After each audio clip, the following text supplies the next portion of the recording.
2 Samuel, capítulo 12. Vamos fazer a leitura deste capítulo.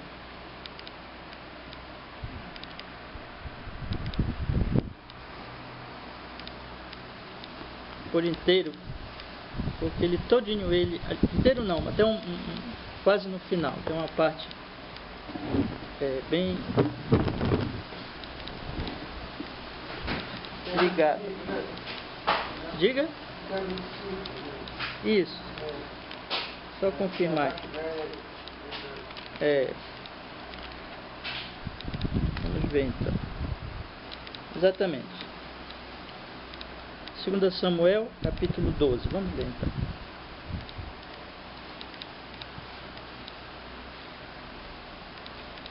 O Senhor enviou Natã a Davi.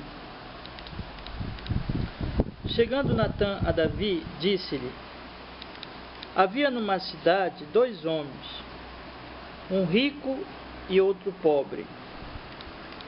Tinha o rico ovelhas e gado,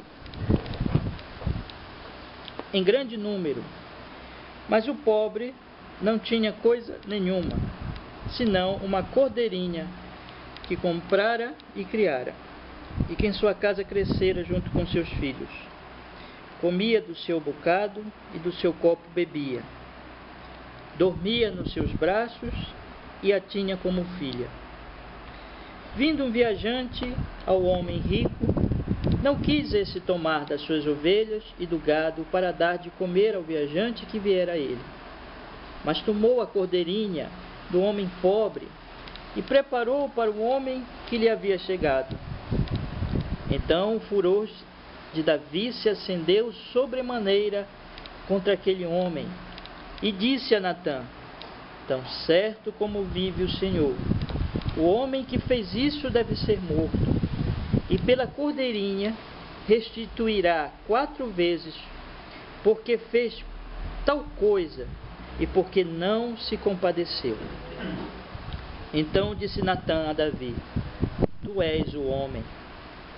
Assim diz o Senhor, Deus de Israel: eu te ungi rei sobre Israel, eu te livrei das mãos de Saul. Dei-te a casa do teu senhor e as mulheres de teu senhor em teus braços. E também te dei a casa de Israel e de Judá. E se isto fora pouco, eu teria te acrescentado tais e tais coisas. Por que, pois, desprezaste a palavra do Senhor, fazendo o que era mal perante ele? A Urias o heteu feriste a espada, e a sua mulher tomaste por mulher, depois de o matar com a espada dos filhos de Amon. Agora, pois, não se apartará a espada jamais da tua casa, porquanto me desprezaste, e tomaste a mulher de Urias o heteu para ser tua mulher. Assim diz o Senhor: eis que da tua própria casa suscitarei o mal sobre ti. Tomarei tuas mulheres à tua própria vista, e as darei a teu próximo, o qual se deitará com elas em plena luz deste sol. Porque tu fizestes em oculto, mas eu farei isto perante todo Israel e perante o sol. Então disse Davi a Natã: pequei contra o Senhor.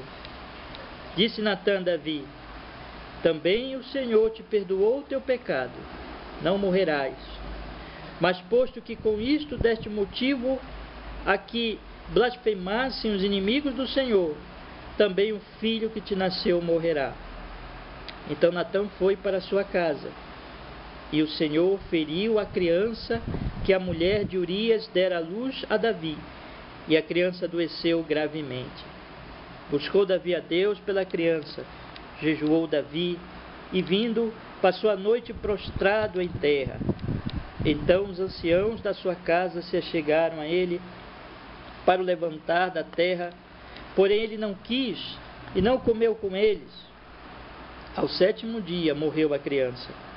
E temiam os servos de Davi informá-lo de que a criança era morta, porque diziam: eis que estando a criança ainda viva lhe falávamos, porém não dava ouvidos à nossa voz. como, pois, lhe diremos que a criança é morta? Porque mais se afligirá. Viu, porém, Davi que seus servos cochichavam uns com os outros, e entendeu que a criança era morta, pelo que disse aos seus servos: é morta a criança? Eles responderam: morreu.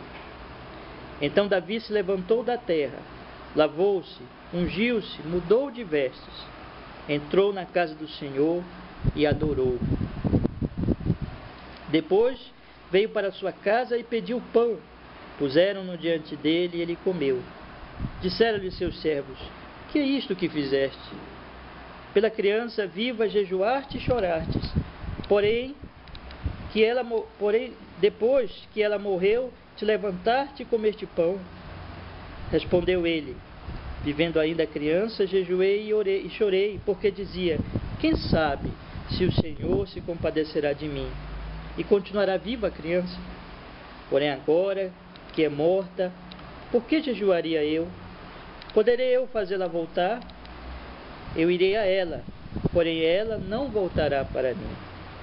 Então Davi veio a Batseba, consolou-a e se deitou com ela. Teve ela um filho, a quem Davi deu o nome de Salomão, e o Senhor o amou. Davi o entregou nas mãos do profeta Natã, e este lhe chamou Jedidias, por amor do Senhor. Amém. Vamos orar, meus irmãos. Nosso Deus, nosso Pai, nós suplicamos, Senhor, perdão de nossas faltas, e pedimos, Senhor, que o Senhor fale ao nosso coração através da Tua palavra, Pai, nesta manhã. Que esse texto, Senhor, se torne claro para nós, pela iluminação do Teu Espírito, e que ao mesmo tempo, Senhor, que seja claro, fale conosco, seja aplicado, Senhor, à nossa vida, à nossa situação, à nossa circunstância, meu Deus, para que nós possamos ser edificados na verdade. Nós rogamos em nome de Jesus, por nós e por outras pessoas, Senhor, que vierem ouvir esta mensagem. Pela Tua misericórdia e graça, Senhor, no nome de Jesus, nós Te agradecemos e oramos a Ti, Senhor. Amém, Senhor, graças a Deus. Amém, meus irmãos. Meus irmãos, semana passada eu comecei lendo com vocês, estudando com vocês esses 2 capítulos. Eu pretendia ler os 2 capítulos, estudar, mas não foi possível, né? Então, ficou este 2º capítulo para hoje de manhã, continuando então nossos estudos sobre ele. Mas, como vocês sabem, este texto eu estou usando como uma espécie de introdução ao 2º ponto dos batistas reformados, das igrejas batistas reformadas, que nós estamos estudando, né? Nós vamos ainda, na verdade, começar a estudar. Então, este é uma introdução, é um texto que eu estou usando assim como pano de fundo para esse nosso estudo a respeito do ponto calvinista. Nós já estudamos dentro dos 5 pontos das igrejas batistas reformadas, nesse estudo que nós estamos fazendo sobre os batistas reformados. Os irmãos lembram bem, só para relembrar, já vimos a respeito do Evangelho, já vimos a respeito da Igreja Batista Reformada, os nomes, o significado desses nomes, por que nos chamamos assim, e começamos a estudar a nossa referência doutrinária, esses 5 pontos, que são reformada, calvinista, puritana, pactual, batista. Nós já estudamos reformada, os solas da reforma, né, os lemas da reforma, sola Escritura, solus Christo, sola gratia, sola fide, soli Deo gloria.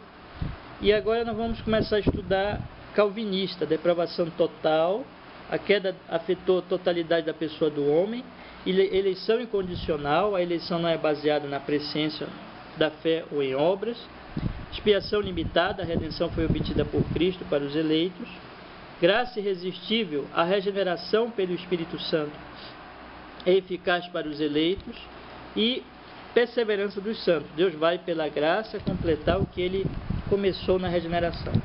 Esses pontos todos, na verdade, eles enfatizam aquilo que só Deus pode fazer na vida do homem pecador, a graça de Deus, né? A obra da graça, porque a situação do homem ela é tão grave, é de morte espiritual, é de miséria, é de trevas profundas desde o coração, que apenas Deus pode salvar o homem e ninguém mais pode fazer isso. Esse texto, então, que eu estou lendo com vocês, como eu disse, é uma introdução a este assunto. Eu estou pensando aqui se eu ainda leio mais um texto, ou dois, pelo menos, para a gente ainda formar um conceito bíblico, antes de nós entrarmos nos pontos propriamente, formarmos um conceito bíblico sobre esta graça de Deus, sobre esta obra de Deus nas nossas vidas, né? Somente Deus pode nos salvar. Então, possivelmente, ainda vou ler semana que vem com os irmãos o Salmo 51, que é a confissão de Davi do seu pecado.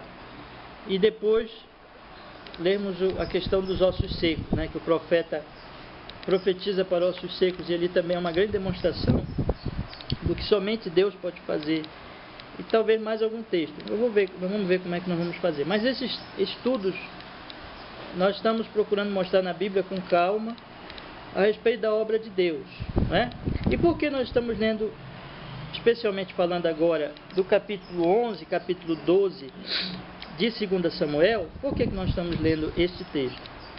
Porque este texto fala do pecado, como eu falei para vocês semana passada, de um dos maiores homens da Bíblia e dos maiores homens, olhando para o Antigo Testamento, né? Do Antigo Testamento. Aquele homem importantíssimo na história da redenção, com quem o Senhor Deus fez a sua aliança implementando, aplicando a aliança eterna entre o Pai e o Filho para a salvação dos eleitos. Deus fez, nessas várias alianças que existem na Bíblia, existe uma aliança com Davi. E Davi seria aquele que, através dele, viria então o Messias, o Senhor Jesus Cristo. Mas nós vemos um homem desse tão importante, tão fundamental, vamos dizer assim, para esta obra de Deus, esta revelação de Deus do Filho, ele caindo num pecado tão grave como esse. Nós estudamos semana passada, né? E a história de Davi, a partir daqui, vai ser uma história de grande sofrimento por causa desse pecado. Eu não vou poder estudar agora com vocês os próximos capítulos, mas eu aconselho os irmãos a lerem os próximos capítulos para vocês perceberem as consequências do pecado de Davi. Com a graça de Deus, no futuro nós vamos ler esses textos, porque nós estamos estudando o Antigo Testamento, principalmente na quarta-feira, né? Então, com a graça de Deus, nós vamos chegar lá em breve. Mas o pecado de Davi é uma demonstração da graça de Deus. É uma demonstração de que nós somos salvos realmente pela graça. É uma demonstração dos pontos do calvinismo, né? Que se Deus fosse olhar para uma justiça no ser humano, Deus não ia salvar ninguém, porque todos os homens da Bíblia, todos são pecadores, como nós.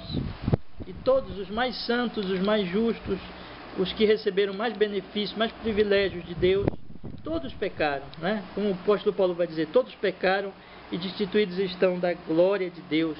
Se dependesse deles, ninguém seria salvo. Então Davi é uma demonstração também dessa realidade. Davi é uma demonstração de que a salvação é unicamente pela graça de Deus.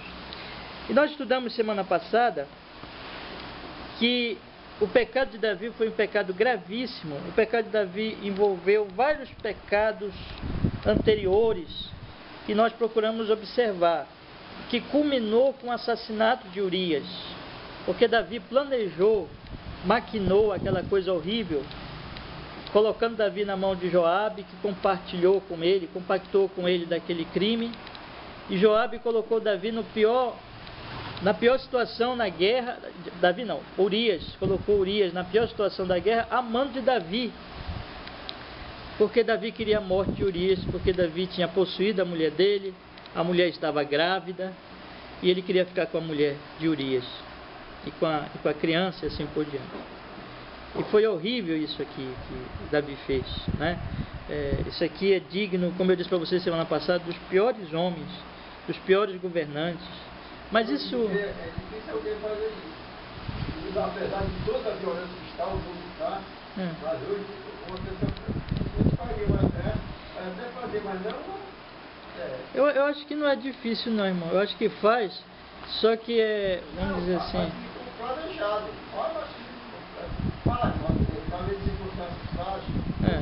Vai por causa de dinheiro, vai por causa de poder, e ele está por causa de grande. Mas eu acho que ainda faz, irmão.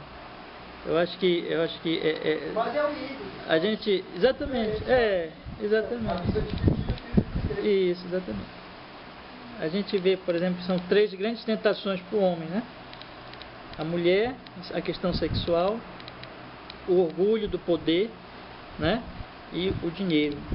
Essas 3 grandes tentações que as pessoas têm destruído a vida dos homens. O amor ao dinheiro é a raiz de todos os males. O poder e o dinheiro, é verdade, né? Então nós observamos, irmãos, estas coisas graves, gravíssimas em Davi, muito grave, irmão. E o pecado dele, só resumindo o que eu falei semana passada, o pecado dele foi uma descida da montanha, uma pedra descendo a montanha, destruindo a ele, destruindo tudo que estava em volta dele, todas as pessoas em volta dele, né? E foi um pecado que começou de uma coisa tão aparentemente insignificante de ele não ter ido para a guerra. Daí nós estudamos já, ele não foi para a guerra, ficou em casa. Daí ele cobiçou uma mulher, viu a mulher. Daí ele teve curiosidade, chamou a mulher. Daí então ele pecou o pecado, enfim, na prática, já se deitou, teve relações sexuais com a mulher. Daí então a coisa foi piorando até que ele cometeu o crime de assassinato. Mas tudo começou lá no...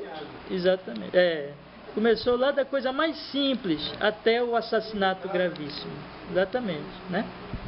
E outra coisa importante é que à medida que nós vimos também semana passada, que à medida que ele foi cometendo esses pecados, a consciência dele foi sendo cauterizada, foi ficando insensível para o que ele vinha fazendo. Cada passo de pecado, como acontece com todos os homens, vai tornando os próximos passos mais aceitáveis, porque vai ficando calejado, exatamente, a consciência vai se abalando. O pecado então, ele vai se agravando, ele começa de uma coisa simples, aparentemente simples, para crimes cada vez maiores. E ele, à medida que ele vai fazendo isso, ele vai insensibilizando a consciência, ele vai fazendo com que a pessoa fique cada vez mais tranquila diante do pecado. O pecado, ele é anestesiante, ele vai trazendo uma paz falsa, paz entre aspas, que faz com que a pessoa fique tranquila no seu pecado, sinta até paz.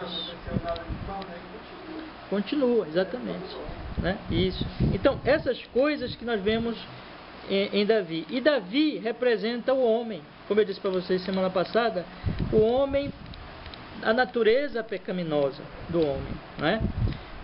E Davi, como eu disse, também procurei apresentar, Davi representa todos nós, porque por mais que nós digamos assim, mas nós não fizemos essas coisas graves, mas Jesus diz que no coração nós já somos tudo isso. No coração é que se adultera, no coração é que se mata, no coração é que se faz todas essas coisas, e no coração nós somos pecadores, tal qual Davi. Nós temos pecado contra Deus, o pecado ele começa no coração. Antes de que a maioria das pessoas não vai manifestar isso na prática, mas ele já está lá. Então nós temos pecado no coração. O Senhor Jesus Cristo mostra que aquele que insulta o seu irmão, que aquele que cobiça a mulher do próximo, que aquele que tem essas atitudes ainda em termos de desejo, no coração uma coisa secreta, mas que já, diante de Deus já é tão pecado como aquela prática, porque é ali que começa o pecado. O pecado de Davi começou com a cobiça, né? O adultério propriamente, antes veio a ociosidade, mas o adultério começou com a cobiça, quando ele olhou aquela mulher. E o crime, irmãos, então foi terrível. Como eu disse para vocês também semana passada, Urias foi o único inocente na história. Batseba poderia ter gritado, mas ela também compactou com aquilo. O Joabe participou daquele pecado. Todos participaram, e o único inocente foi Urias, e foi o que morreu. Foi um crime terrível. Foi uma situação que eu disse para vocês semana passada. Qualquer um de nós, se víssemos esse tipo de crime hoje, ir para um tribunal, toda a sociedade clamaria para condenar Davi. Toda a sociedade iria querer a condenação de Davi, porque Davi realmente é digno de condenação. Mas não é Davi, todos nós. A salvação então é pela graça. Se não houvesse graça, ninguém seria salvo. Mas eu encerrei semana passada com uma nota, irmãos, para nós começarmos hoje o nosso estudo. E os 2 capítulos, eles estão ligados exatamente por isso. Se você pega o final do capítulo 11 para o início do capítulo 12, você vai observar que eles 2 estão ligados por esse aspecto. Que aspecto? O olhar do Senhor. O olhar do Senhor. Davi estava em paz, Davi estava tranquilo no seu pecado, mas não importa. Eu disse aos irmãos semana passada, alguém pode sentir-se em paz no seu pecado, mas isso não muda Deus, isso não muda a santidade de Deus, isso não muda a reprovação de Deus, que Deus odeia o pecado e o que peca, que Deus está contra o pecado e contra o pecador. De forma, irmãos, que no versículo 27 diz assim: passado o luto, Davi mandou buscá-la e a trouxe para o palácio. Tornou-se ele sua mulher e lhe deu à luz um filho.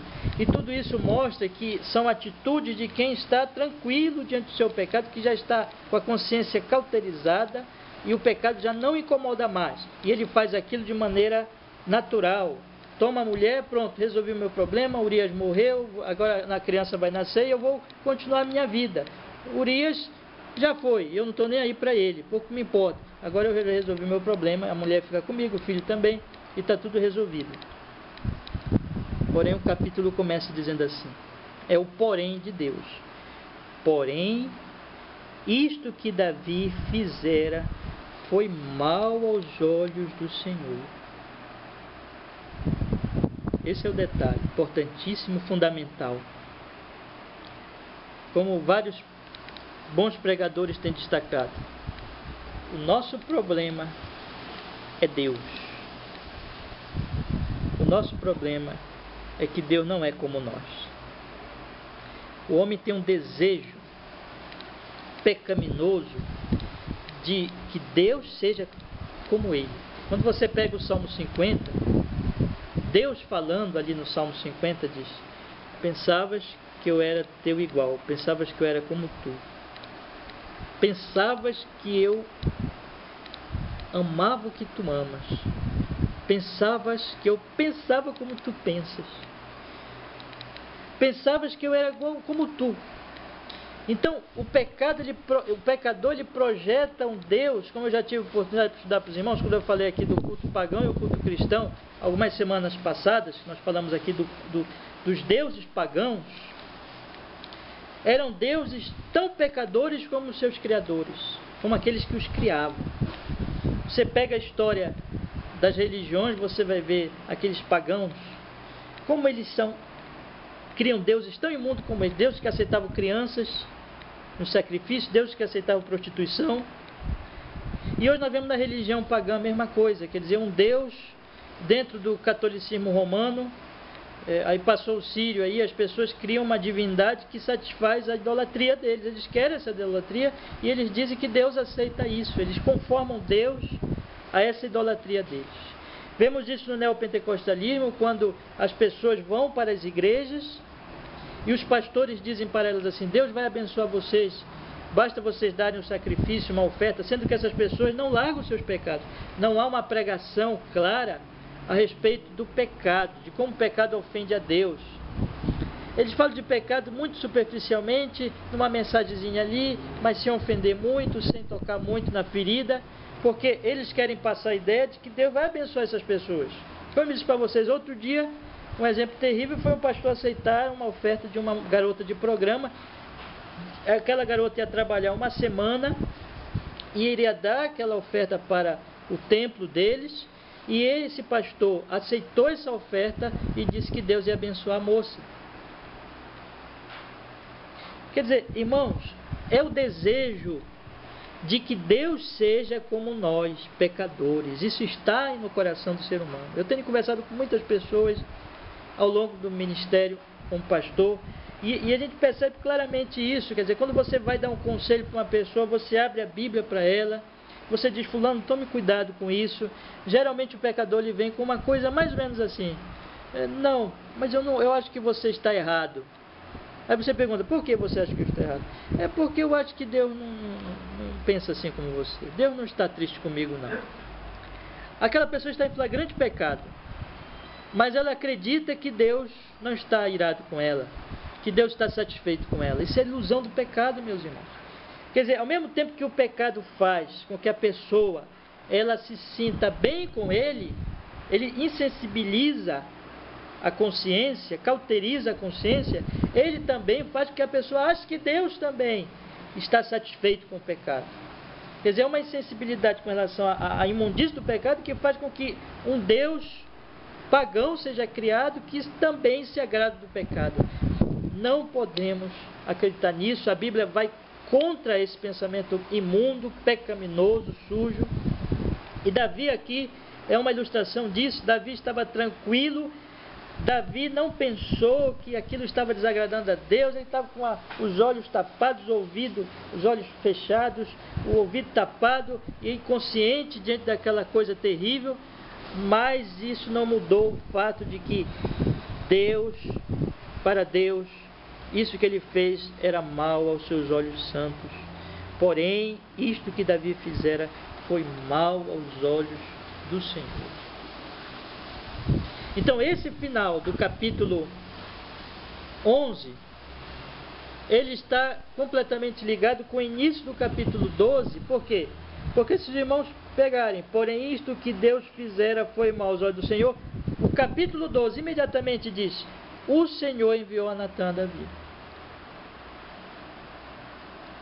Ação, reação. Davi pecou, a reação de Deus foi: isso foi mal. Deus olhou com seus olhos santos, que veem tudo, que vê a intenção do coração, e viu que aquilo era mal. O justo juiz, que não se deixa iludir pelo pecado, que não se deixa iludir pela opinião dos homens, que não segue a consciência cauterizada dos homens, olhou para aquilo e viu: é mal, é mal, é mal perante os meus olhos. A santidade de Deus viu que aquilo era mal. Então a ação de Davi, pecado, a reação de Deus, viu que aquilo era mal, e a consequente reação de Deus, consequência daquela primeira reação de Deus foi: enviou o seu profeta. Então essas coisas estão ligadas, irmão. Quando você pega o final do capítulo 11 e você vê o início do capítulo 12, você percebe a conexão dessas ações de Davi e da reação de Deus. E aí você chega a esse profeta, esse homem de grande coragem, que é um profeta do Senhor, Natã. Essa é a primeira pessoa que aparece no capítulo 12, antes de Davi, porque agora a ênfase está neste homem enviado. O capítulo começa com a ênfase neste homem que foi enviado a Davi, para falar do pecado de Davi, para mostrar que Davi não estava vendo, para trazer a palavra de Deus que é iluminadora, como o Salmo 119 vai dizer: lâmpada para os meus pés é a tua palavra, luz para os meus caminhos. É só a palavra de Deus que tem essa característica, irmãos, que vem tirar a cegueira, o entorpecimento que o pecado provoca. A palavra de Deus vai tirar tudo isso. A palavra de Deus acaba com a festa do pecado. A palavra de Deus acaba com a consciência tranquila do pecador. Isso é uma coisa impressionante. É por isso que nós nunca podemos deixar de ler a Bíblia todos os dias. É por isso que nós temos que estar ouvindo a pregação todos os dias. É por isso que nós temos que nos congregar e nos expor a palavra continuamente, porque é a palavra, apenas a palavra, e tão somente a palavra de Deus, que vai chegar lá e vai mostrar o que nós somos. Irmãos, uma das funções da igreja é acabar com a festa do pecado. Nós somos aqueles que temos a notícia que ninguém quer ouvir. Nós somos aqueles que temos a notícia do pecado, que o pecador não quer ouvir essa notícia. Ele quer uma religião que apresenta um Deus que se agrade do pecado. E a igreja está aqui como coluna e baluarte da verdade para proclamar, para anunciar a verdade que dói, que é terrível, mas que é verdade. Deus odeia o pecado. Deus não é como nós. Deus, pela sua palavra, tira a venda dos nossos olhos e mostra, meus irmãos, o que nós somos, como nós somos mal. Isto é mal aos olhos do Senhor, o pecado é mal aos olhos do Senhor. E o Senhor envia o seu profeta, e o profeta não é aquele que vai para agradar a quem tem que ouvir. O profeta não é aquele chamado para agradar aquele que precisa ouvir, porque se ele vai com essa intenção, ele não é profeta do Senhor. O profeta é enviado, o profeta é mensageiro, o profeta é aquele que traz a palavra do Senhor ao pecador. O profeta é aquele que coloca o seu pescoço em risco, porque ele sabe que a quem ele vai falar é exatamente o que está pecando. A quem ele vai dizer aquelas coisas é exatamente aquele que está ofendendo ao Senhor. Ele vai em nome do Senhor falar a palavra do Senhor contra aquele que tem pecado contra o Senhor. Então o profeta ele vai já sabendo que ele não vai agradar, que ele não vai para passar a mãozinha na cabeça, dar tapinha nas costas e dizer que está tudo bem. Ele vai trazer a mensagem do Senhor, que esclarece, que acusa, que mostra a situação gravíssima do pecado do pecador. Natan, irmãos, é um grande exemplo para nós. É um exemplo de que nós devemos ser e um exemplo de que nós devemos ouvir os profetas do Senhor. Os profetas do Senhor no sentido bíblico, aqueles que recebiam a palavra diretamente, como era no caso ainda quando o cânon estava aberto e a Bíblia estava sendo dada, e aqueles homens recebiam revelações diretas de Deus e levavam mensagem direta a quem Deus mandava. E os profetas do Senhor de hoje, que são aqueles que abrem a Bíblia, não tem mais revelação direta, porque a revelação já foi dada, mas que abrem a revelação e falam dela e anunciam o que está escrito. A primeira coisa então que eu queria chamar a atenção dos meus irmãos é que a obra da graça, quando Deus quer salvar alguém, quando alguém realmente é eleito do Senhor, tanto no momento em que ele vai ainda vai ser convertido, como também depois dos momentos que ele já é convertido, mas que ainda precisa de outras conversões, no sentido de que ele vai pecar e que ele precisa continuar deixando os seus pecados, tanto no primeiro momento como no outro momento. É a palavra que Deus vai usar para despertar a consciência e mostrar o pecado. Então há uma necessidade muito grande de cada um de nós estarmos prontos e preparados para isso. Se você é objeto da graça de Deus, você é alguém dócil à palavra de Deus. Um dos sinais da obra de Deus, dos primeiros sinais dessa obra,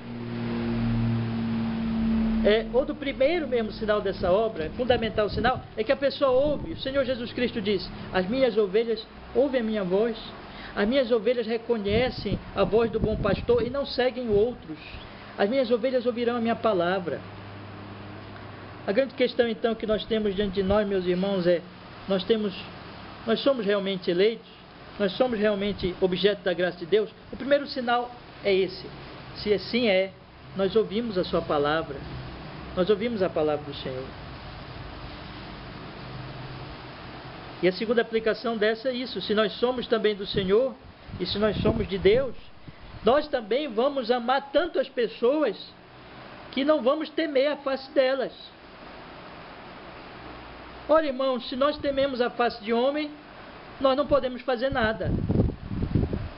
Se nós tememos a reação deles, se nós achamos que nós temos que ser sempre agradáveis a eles, nós não entendemos ainda o porquê que nós estamos aqui no mundo. Nós não estamos aqui para agradar ninguém. Nós estamos aqui para ser sal, para ser luz. Doe a quem doer, desagrade a quem desagradar. A função nossa não é agradar pecadores, mas é proclamar a verdade sempre, que acusa pecadores. Nós temos que seguir o exemplo de Natan. Eu queria colocar diante dos irmãos o risco que Natan estava correndo aqui. Natan ia falar com o assassino e acusá-lo de assassinato. E na face dele, não ia mandar intermediário. Não ia mandar alguém que, olha, vai lá e fala por mim. Ele ia face a face com o assassino de Urias, Davi. Em segundo lugar, não era qualquer assassino. Era um assassino que usou de maquinações terríveis para assassinar. Era um assassino estrategista. Davi era um estrategista, Davi era um homem guerreiro, Davi era um homem de guerra, Davi era um homem que sabia planejar arapucas, armadilhas, como fez com Urias.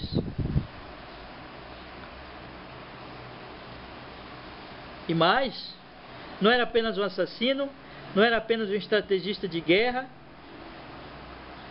era um rei.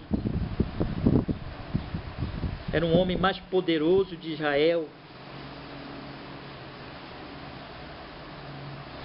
Que tarefa difícil a de Natã. Eu chamo a atenção para os irmãos disso. Tarefa dificílima de acusar de assassinato a um assassino. Alguém que se matou pode matar também. Alguém que se cometeu um crime de assassinato no passado, o que custaria a ele cometer o mesmo crime hoje? Alguém que pode matar o que o acusa. Um estrategista, um homem de guerra, um homem espertíssimo e um homem poderoso, um homem que tem um poder nas suas mãos.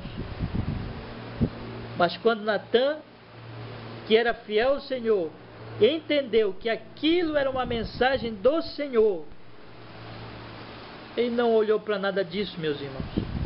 Ele olhou apenas para o fato: a mensagem é de Deus e eu tenho que agradar a Deus. Meu pescoço está em risco, a minha vida está em risco. Eu vou falar com um assassino, eu vou falar com um homem extremamente inteligente e de guerra, e eu vou falar com alguém que é poderoso, mais poderoso deste lugar. Mas isso não importa, porque com quem eu vou falar é com aquele que mais poderoso que ele, o Senhor dos céus e da terra. Foi ele que me enviou, e eu vou em nome do Senhor. Esse é um verdadeiro profeta.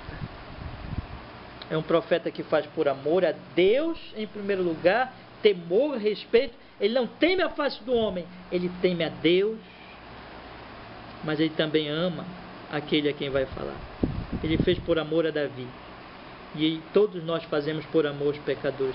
Nós não fazemos o que fazemos, nós não pregamos o que pregamos porque odiamos ou porque queremos ofender as pessoas. Quando nós vamos falar do pecado de alguém, a pessoa fica com raiva de nós, a pessoa nos tem como inimigo, mas o amigo é aquele que diz a verdade, e é o inimigo que engana.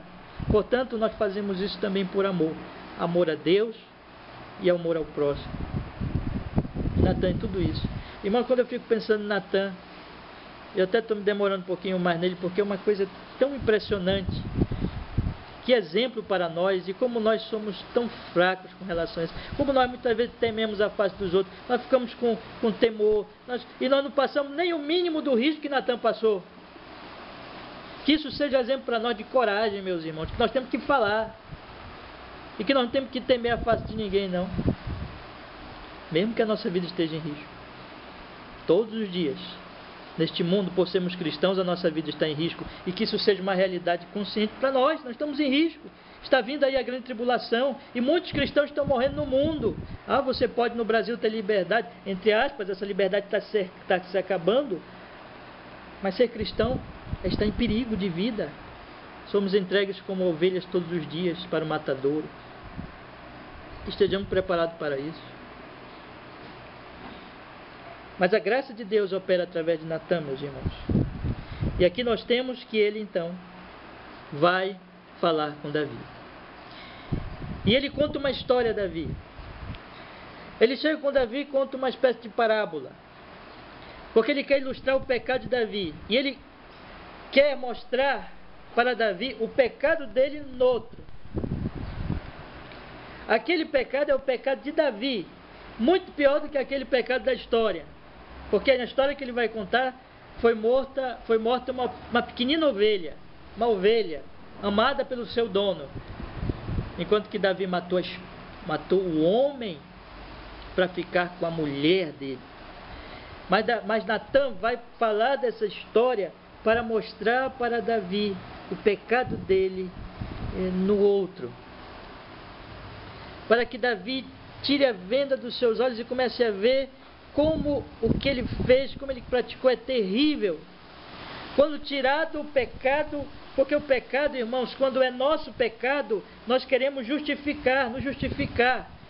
Existe aquilo de racionalizar o pecado, sabe? De desculpar o pecado quando é nosso. Nós somos muito rápidos em acusar o mesmo pecado no outro, mas quando é no nosso caso, nós queremos desculpar, nós queremos apaziguar, nós queremos dizer, não, eu não fiz, eu fiz por causa disso, eu fiz por causa daquilo. Mas Natan diz, olha, eu vou mostrar primeiro o pecado no outro. É o mesmíssimo pecado, no certo sentido. No outro sentido, é muito menor que o teu pecado, para que tu vejas como tu não tens desculpa nenhuma. Quando tu acusas o outro, tu acusas a ti mesmo. Quem não tem pecado, joga a primeira pedra. O Senhor Jesus Cristo vai ensinar lá em João capítulo 8, com o caso da mulher adúltera. E Davi vai se mostrar um tipo desse, de que acusa os outros, mas não acusa a si mesmo, porque o pecado faz isso, ele faz nós acusarmos os outros, mas não nos acusarmos, não vemos a nossa situação. Então olha a história de Natan, meus irmãos, é uma história linda. É uma história que fala do amor de um homem a uma ovelhinha, do cuidado que ele tinha com essa ovelhinha, e que ele só tinha essa ovelhinha. É a história que fala de um homem cruel, rico, poderoso, que tinha muitas ovelhas, muito gado, e que foi capaz de cometer essa crueldade e matar aquela ovelhinha do homem pobre. Vamos ler a história então aí no versículo 2. Desde o primeiro, aliás. O Senhor enviou Natan a Davi. Chegando Natan a Davi, disse-lhe: havia numa cidade 2 homens, um rico e outro pobre. Tinha o rico ovelhas e gado em grande número, mas o pobre não tinha coisa nenhuma senão uma cordeirinha, que comprara e criara, e que em sua casa crescera junto com seus filhos.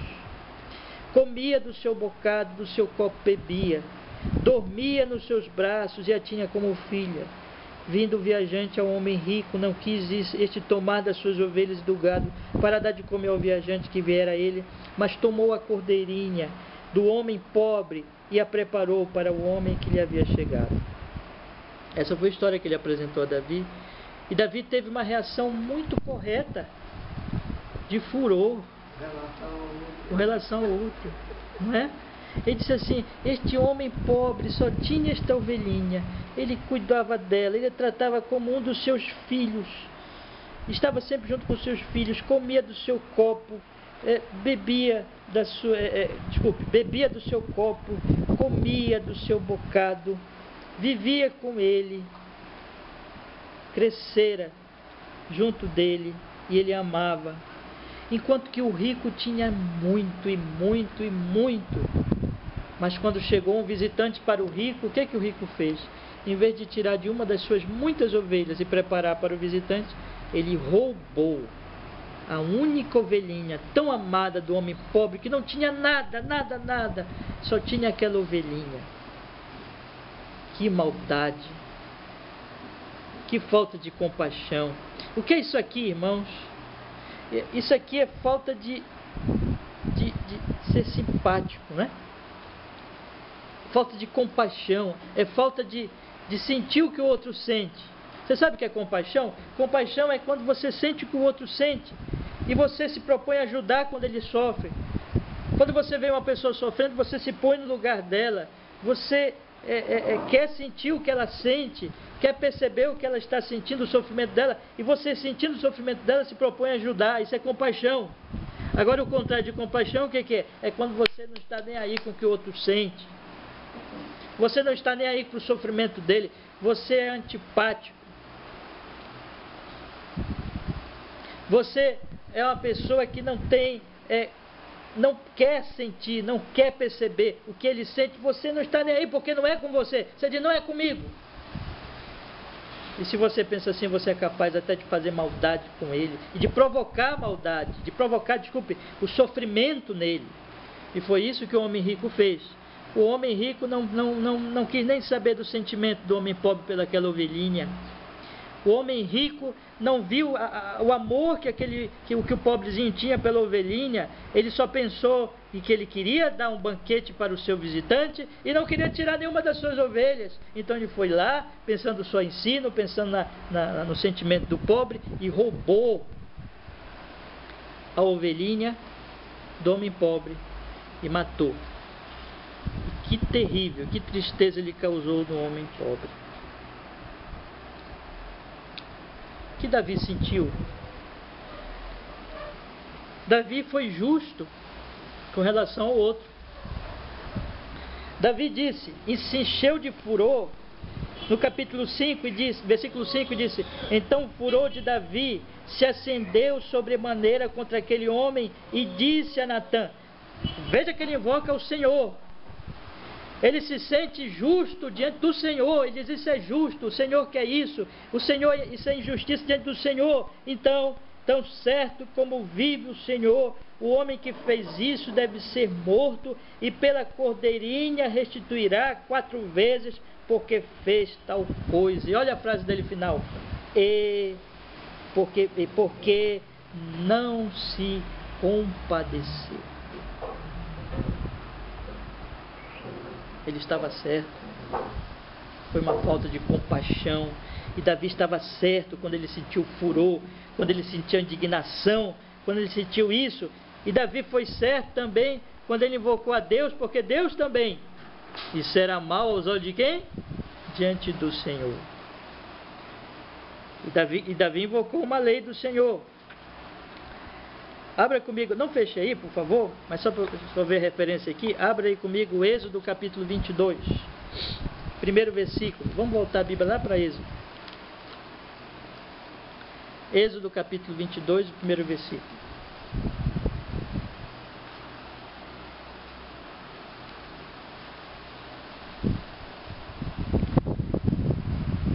Se alguém furtar boi ou ovelhas, e o abater ou vender, por um boi pagará 5 bois, e 4 ovelhas por uma ovelha.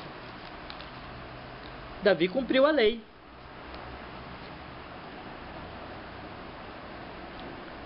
Quatro ovelhas, e ele será morto. Então, uma atitude legalista, né? Uma atitude de justiça. Justiça, tem que ser feita justiça, tem que se cumprir a lei. Esse homem tem que pagar as 4 vezes. Nós temos que ser muito rigorosos com ele. Ele tem que morrer, porque ele fez o que era mal aos olhos do Senhor. Porque este homem é um homem terrível, um homem que não amou o seu próximo e que fez o que é grave aos olhos do Senhor. Tá, irmão? A grande questão aqui é o seguinte, irmãos, é que o pecado ele faz isso conosco. Ele faz assim: olha, eu tapo os meus olhos, eu tapo os meus olhos para mim, o meu coração, para o que eu sou, para o que eu faço. Mas o que eu sou e o que eu faço, quando é no outro, eu abro os meus olhos. E eu enxergo a injustiça. E eu vejo claramente, a lei de Deus condena. E a minha consciência diz: olha, quem defenderia um homem desse que matou uma ovelhinha? Quem? Quem não aponta o dedo imediatamente? Sabe quando se comete um crime bárbaro? E aí se junta aquela multidão clamando por justiça, e todo mundo aponta o dedo e diz: criminoso, criminoso, criminoso. Ah, irmãos, isso todo mundo faz. Isso é muito fácil. Isso é muito próprio do pecador hipócrita. Mas ele nunca olha para si mesmo e diz: será que não há resquício desse mesmo crime em mim? Não, isso não. Não. Será que eu não sou tão criminoso como aquele que eu estou condenando? O pecado faz com que a pessoa ela se sensibilize consigo e acuse o outro. Isso é o pecado, irmãos. Irmãos, se não fosse a graça de Deus, É isso que nós somos e é isso que nós vamos fazer, e nós vamos assim até o inferno. Sabe quando é que nossos olhos iriam abrir, se não fosse a graça de Deus? Sabe quando? Só no dia do juízo. Quando os livros forem abertos e as obras de cada um for posta, e Deus vai mostrar a cada um o seu pecado, a sua imundícia. Mas aí já será o quê? Tarde demais. Mas é isso que o homem é. E assim que ele age, ele acusa os outros e ele justifica a si próprio. É isso que ele é. Mas eis que a palavra de Deus tira as vendas. E agora Natan vai mostrar o seguinte. Esse é o grande ponto, irmãos. Davi,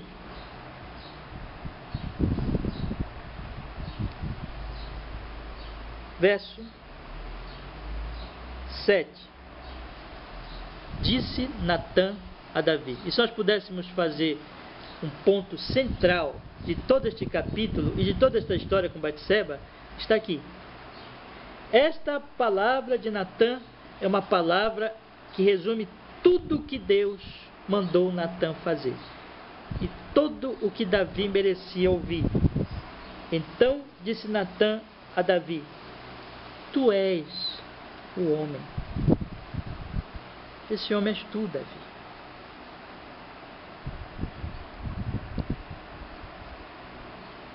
Abre os teus olhos. Enxergas o que tu não queres enxergar, Davi, porque este homem não é o outro, esse homem és tu.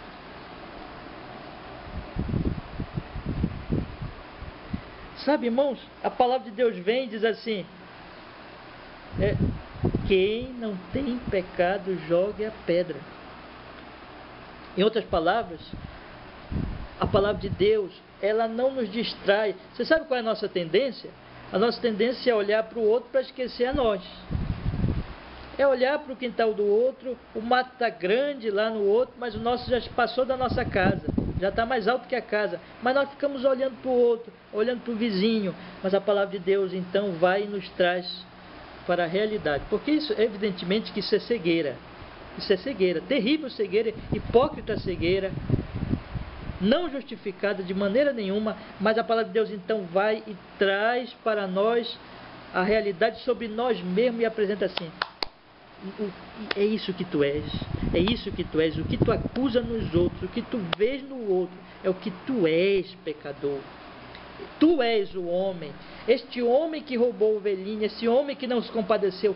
Tu és um homem sem compaixão, tu és este pecador. Eis que a palavra de Deus, então, a primeira função da palavra de Deus é mostrar a nossa realidade aos olhos de Deus, que nós não queremos ver, que nós apaziguamos com justificativas, justificando o nosso pecado e acusando o outro e olhando só para o outro. Mas a palavra de Deus não deixa, ela vem e traz: esquece o outro, olha para ti primeiro, olha para a tua vida, pecador. Olha para a situação em que tu estás. O outro é o outro. Mas olha para ti, porque o que mais importa para ti é a tua própria vida, não é? A vida do outro é do outro. E o outro vai responder pela alma dele no dia do juízo. Mas e a tua vida? Como tu estás diante de Deus? Qual é a realidade da tua vida? Olha para ti, pecador. Tu és o que tu acusas. Tu és o que tu dizes no outro. Tu projetas o que já está em ti mesmo, o teu pecado, e tu olhas no outro e acusas os outros, mas esse pecado está em ti mesmo. Tu és o homem, Davi. E aí, meus irmãos, ele apresenta agora a palavra do Senhor. É aquele famoso "assim diz o Senhor" dos profetas do Antigo Testamento. Eu acho uma frase lindíssima, né? Uma afirmação linda, porque isso diz: olha, é assim que o Senhor diz, eu sou mensageiro. E essa palavra que Deus apresenta agora a Davi por intermédio do seu profeta é uma palavra que mostra duas coisas. Em primeiro lugar, a terrível, a profunda ingratidão de Davi para Deus, quanto a Deus, para Deus. Davi foi ingrato. Davi foi ingrato a Deus. Em segundo lugar, a falta de compaixão, que é o que está acusado aí na parábola, né? E é o que Davi entendeu, a falta de compaixão. Porque, irmãos, à medida que nós desprezamos a Deus, nós desprezamos ao próximo. Há uma correlação muito grande entre o amor a Deus e o amor ao próximo, sabe? De maneira que uma pessoa que diz que ama a Deus, mas não ama o próximo, não ama, está mentindo. À medida que nós vamos deixando de amar a Deus, ou nós vamos desprezando a Deus, nós vamos desprezando quem Ele é, a sua palavra, nós vamos também desprezando o próximo. Nós não vamos mais tendo simpatia com o próximo, nós não vamos mais ter compaixão com o próximo, sabe? Nós vamos olhar para o próximo e vamos dizer, não estou nem aí para ele. Mas quanto mais você ama a Deus, quanto mais você é grato a Deus, você reconhece a graça, a misericórdia, aquilo que você tem recebido de Deus, você começa a ser simpático com o próximo, você começa a sentir o que o próximo sente, você começa a ter compaixão por ele, você sente o sofrimento dele, você se torna sensível ao próximo. Então Deus diz a Davi, Deus apresenta o que ele fez a ele, como ele foi bondoso e compassivo e misericordioso com Davi. Deus diz, assim diz o Senhor, verso 7, Deus de Israel, eu te ungi rei sobre Israel, eu te livrei das mãos de Saul. Deus começa a lembrar lá desde o início, primeiro eu te ungi rei, eu te escolhi, eu te ungi, e depois eu te livrei das mãos de Saul. Vocês conhecem a história, Saul queria matar a Davi, Saul queria destruir Davi, mas Deus o livrou. Depois, verso 8, dei-te a casa do teu Senhor e as mulheres do teu Senhor. Em teus braços também te dei a casa de Israel e de Judá. E se isto fora pouco, teria acrescentado tais e tais coisas. Ó Davi, olha o que Deus tem feito por ti, Davi. Davi, Deus te tirou do meio das ovelhas. Davi, Deus te ungiu rei. Davi, Deus te livrou do que queria te matar, Saul. Davi, Deus te colocou no lugar dele. Deus, Deus, Deus, Deus, Deus.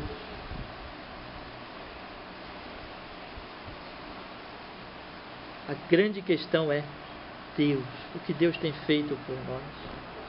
Não há ser humano nesta terra que possa acusar Deus de maldade, no final das contas, porque bom é o Senhor, bom é o Senhor, bom é o Senhor. Ele é misericordioso.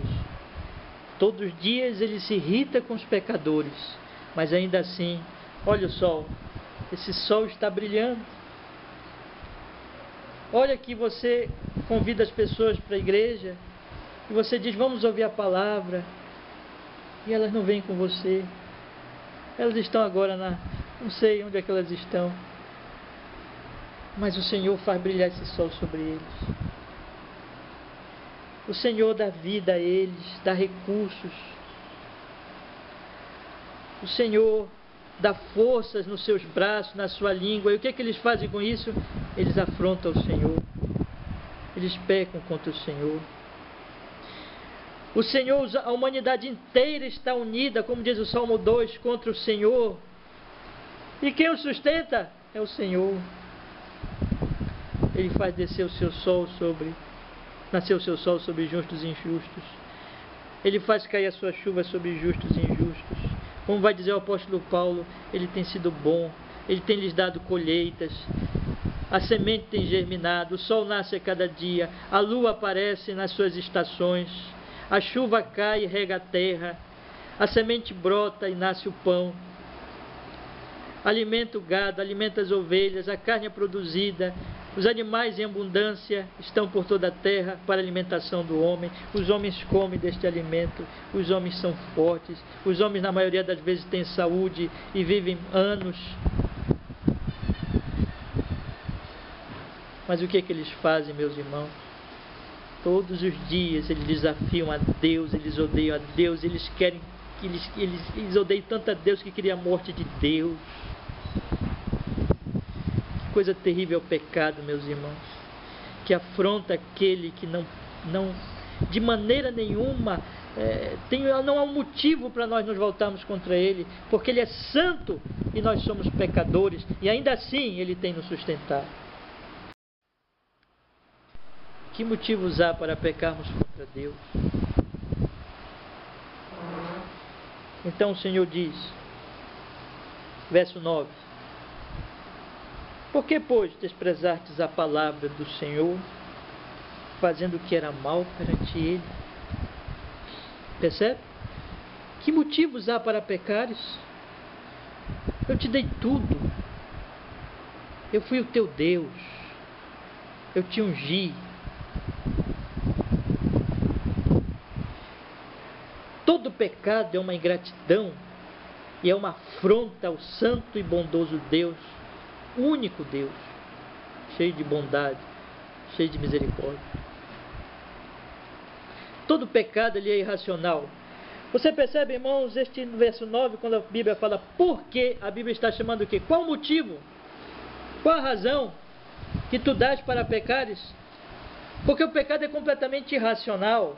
O pecado não tem motivos, o pecado não tem justificativa. Então Deus sempre, quando fala com o pecador, você pode ver isso no Antigo Testamento, você vai ver isso também no Novo Testamento.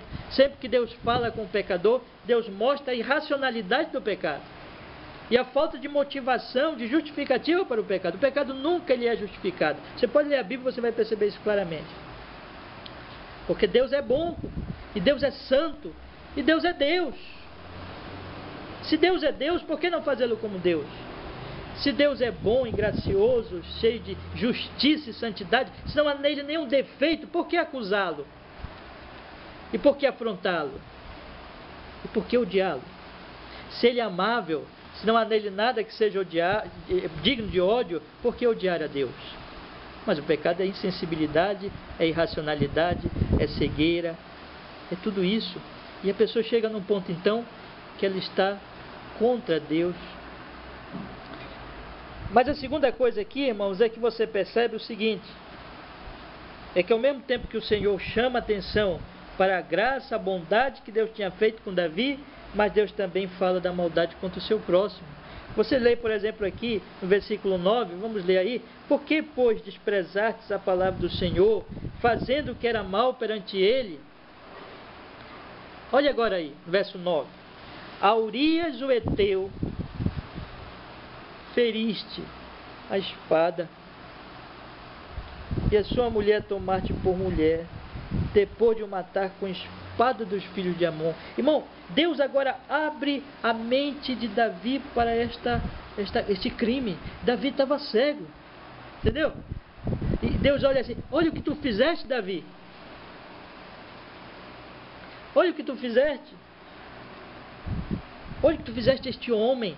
Olha a maldade que tu fizeste a ele. Feriste a espada e tomaste a mulher dele e fizeste uma armadilha para ele depois de matar com a espada dos filhos de Amon. Cadê a compaixão, Davi, que tu falas do homem rico, que o homem rico não teve com a ovelhinha, com o dono da ovelhinha? Cadê o sentimento? Cadê o se colocar no lugar do outro? Que maldade! Este homem Urias era um homem justo, um homem digno, um homem fiel ao próprio Davi, um homem fiel a Joabe, um homem fiel a Betseba, um homem fiel. E olha o que tu fizeste. Vocês percebem como Deus está abrindo os olhos de Davi para a falta de compaixão que ele acusa no outro, mas que o outro fez um crime infinitamente menor, porque roubou e matou uma ovelhinha. Mas ele mata o homem, o próprio homem, tira-lhe a vida e rouba a sua mulher, e para ficar com a sua mulher. Que coisa terrível, que falta de compaixão, que falta de amor. E agora Deus abre os olhos dele e mostra-lhe isso. Vês o teu pecado, Davi? Vês o teu pecado? Gratidão e falta de amor, de respeito, de temor a Deus, e falta de compaixão contra o próximo, falta de compaixão ao próximo. 10 mandamentos se resumem em 2 mandamentos: amar a Deus com todo o teu coração, com toda a tua alma, com todo o teu entendimento, e ao próximo como a ti mesmo. O que não querem que os homens vos façam, não fazeis vós a eles.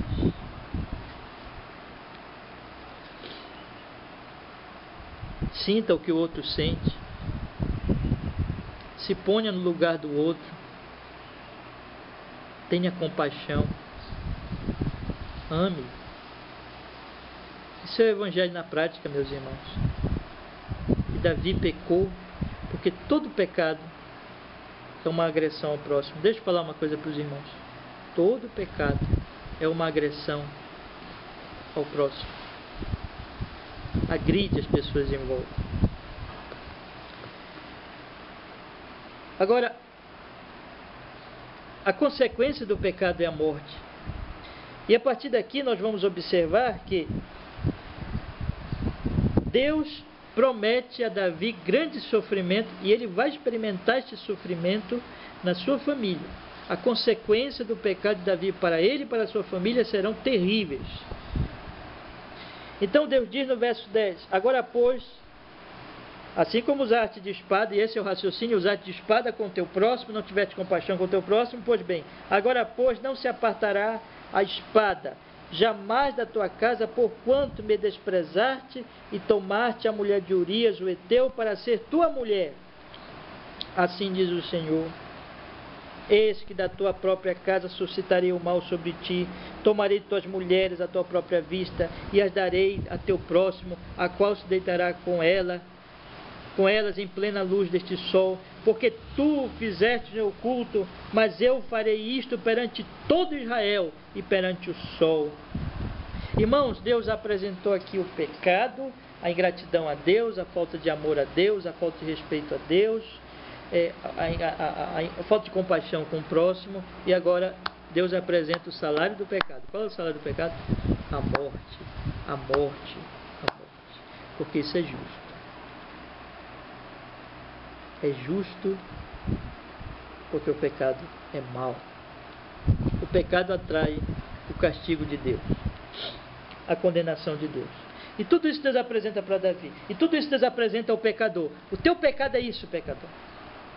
O teu pecado é o mal maior. O teu pecado é a fonte de todo o mal. Do teu pecado é que brota toda a imundície e a dor e o mal e o sofrimento. Porque o pecado é mau. E porque sobre o pecado só se pode dar uma sentença: morte.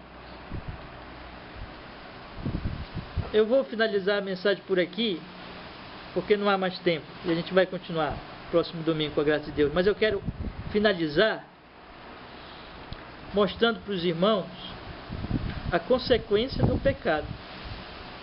A semana que vem, se Deus quiser, a gente mostra o arrependimento de Davi e como ele agiu depois. Que nos traz grandes lições para nós também. Mas aqui é a consequência do pecado de Davi, irmãos, que Deus apresentou e que mostra a maldade do pecado.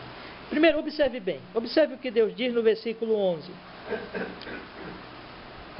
No verso 10. Deus tinha acabado de dizer no verso 9 que Davi usou da espada para matar o seu próximo. No verso 10 ele diz: porque não se apartará a espada. A espada lá, espada contra nós, contra o que peca, contra Davi. Agora, pois, não se apartará a espada jamais da tua casa, porquanto me desprezaste. Vejas bem que o pecado é sempre isso, um desprezo contra Deus, e tomaste a mulher de Urias, o heteu, para ser tua mulher. Então, morte, espada, assassinato na família de Davi. Isso aconteceu? Sim. No capítulo 13 vai acontecer o caso de um dos filhos de Davi se apaixonar e acabar por estuprar a sua filha. O incesto de Aminon. Está aqui no capítulo 13. Isso vai provocar o ódio de Absalão, o outro filho de Davi. Que vai então fazer o quê? Vai matar o seu irmão Aminon. Davi vai agir como um péssimo pai. Ele não vai tomar uma atitude. Ele não vai agir imediatamente ali. Ele vai deixar tudo acontecer. Primeiro aquela paixão pecaminosa de irmão com uma irmã, e ele não vai tomar uma atitude disso, e ele deixa as coisas crescerem. Depois o ódio de Absalão contra o seu irmão, depois de ter estuprado a irmã, e ele também não vai tomar uma atitude, e aquilo vai crescer, até que finalmente o irmão mata o outro.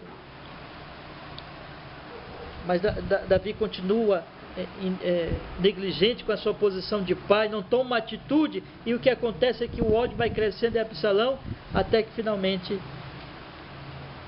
ele vai querer matar o próprio pai, o próprio Davi. E o final daquele jovem é triste, irmão, porque o comandante Davi, o Joabe, vai e mata Absalão. 2 mortos já. Aminon, Absalão. A espada vai te seguir, Davi. O salário do pecado é a morte. Mas vocês pensam que acaba aí? Não. Quando chega lá, meus irmãos, já no livro de Reis, Salomão, o outro filho de Davi, mata o seu irmão Adonias.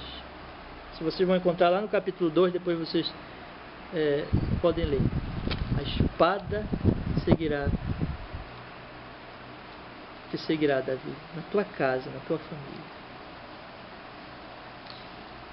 Davi usou de espada, a espada vai seguir. Mas Davi não só usou de espada, Davi tomou a mulher do seu próximo.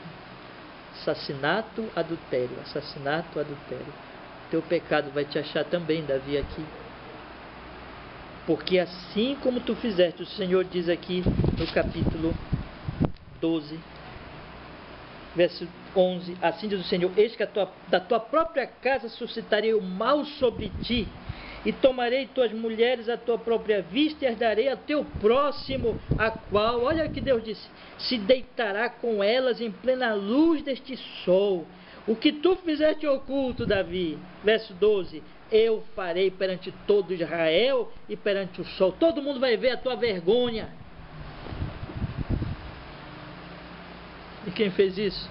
Absalão tomou as mulheres do seu pai e abusou delas. Quando ele, tentando matar seu pai, tomou o poder e chamou todas as mulheres do seu pai, as suas concubinas, e abusou delas no terraço, na frente de todo Israel viu, à luz de todos, Davi foi envergonhado.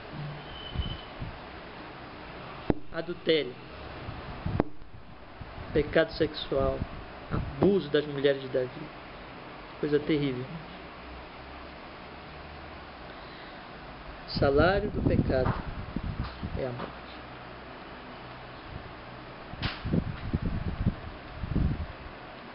Então, neste dia, não dá mais para a gente continuar. Vamos continuar domingo que vem, com a graça de Deus, falando do quebrantamento, do arrependimento de Davi. Mas nesse dia eu queria chamar a atenção dos irmãos para isso. O que é o homem? O que é a natureza pecaminosa do homem? A cegueira terrível, o pecado e a morte. Mas se acabasse aqui seria terrível, né, irmãos? Mas não acaba aqui, porque o fato de Davi, Deus ter enviado Natã, é porque Deus decidiu perdoar Davi, porque Davi era de Deus, Davi era eleito. A graça de Deus. Davi vai se arrepender. A graça de Deus. A graça de Deus é que nos envia a sua palavra. A graça de Deus é que faz ver os nossos próprios pecados, nos abre os olhos para a nossa maldade. A graça de Deus é que opera em nós o arrependimento. A graça de Deus é que nos leva para Cristo. A graça de Deus é que nos leva para a redenção. Louvado seja Deus por sua graça, por sua misericórdia. E todos nós devemos ser gratos, irmãos, porque Deus tem nos dado a sua graça. Amém? Firme-se na graça. Odeie o pecado, porque o pecado é odioso a Deus e é morte. Mas a graça de Deus é vida. Como Paulo vai dizer, onde abundou o pecado, superabundou a graça de Deus. Amém. Vamos orar, meus irmãos. Vamos orar. Nosso Senhor, nosso Deus, Obrigado, Senhor, pela tua preciosa palavra nesta manhã, Pai. Nós rogamos pela tua tão grande graça e misericórdia. Que o Senhor abençoe esta pregação de hoje, a pregação do domingo passado e o próximo domingo, Senhor. Se assim o Senhor permitir, estaremos falando ainda sobre esse assunto. Abre a nossa mente, nos faz ver como o pecado é terrível e como nós, por natureza, somos maus. Mas como a tua graça é redentora, é libertadora, é transformadora. E só a graça, Senhor, nos basta, meu Deus. Tua graça nos basta. Ó Senhor, nos livra do nosso pecado, nos liberta de todo o pecado e nos faz santos na tua presença, por Jesus Cristo, por causa da tua graça e misericórdia, em nome de Jesus. Nos leva agora em paz para a nossa casa, nos guarda durante esse dia do Senhor, e que à noite, Senhor, possamos estar aqui para adorar o teu nome, para louvar o teu nome, para meditar na tua palavra, em nome de Jesus Cristo. Amém, Senhor, graças a Deus. Amém. Com perdão dos nossos pecados. Amém.